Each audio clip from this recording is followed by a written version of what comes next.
આજરોજ ધોરણ 1 થી 5માં જગ્યા વધારા માટે ઓલ ગુજરાતમાંથી પીટીસી ટેટ1 પાસ ઉમેદવારો માનનીય મુખ્યમંત્રી સાહેબશ્રી તથા માનનીય શિક્ષણ મંત્રી કુબેર ડિંડોર સાહેબશ્રી તથા પ્રાથમિક શિક્ષણ સંઘના પ્રમુખ દિગ્વિજયજી જાડેજાને ધોરણ 1 થી 5માં જગ્યા વધારા માટે આ પત્ર અભિયાન ચલાવ્યું છે અને ઓલ ગુજરાતમાંથી તમામ પીટીસી ટેટ1 ઉમેદવારો પત્ર અભિયાન દ્વારા સરકારશ્રીને જે હાલ ધોરણ 1 થી 5માં 21,354 જગ્યા ખાલી છે તેની સામે ફક્ત 5,000 જેવી નિમ્ન ભરતી કરેલી છે, જે પીટીસી ઉમેદવારો સાથે વર્ષોથી અન્યાય છે, જેને માટે વારંવાર આંદોલન આવેદન કરવા છતાં સરકારશ્રીએ હજુ પણ જગ્યા વધારો આપેલ નથી. તેના ભાગરૂપે આજે ફરીવાર અમે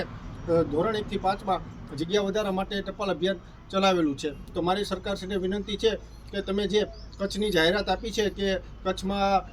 પુષ્કળ પ્રમાણમાં શિક્ષકોની ઘટ છે એ તાત્કાલિક દૂર થાય એ માટે 4100ની જે તમે વિધાનસભાના સત્ર દરમિયાન જાહેર કરેલું કે તેને પરિપત્ર બહાર પાડી અને સત્વરે ભરતી જાહેર કરો અને હાલ જે ચાલુ ભરતી છે ધોરણ 1 થી 5માં 5,000ની તેમાં પણ જગ્યા વધારો કરો એવી મારી સરકારશ્રીને નમ્ર અપીલ છે. જય હિન્દ.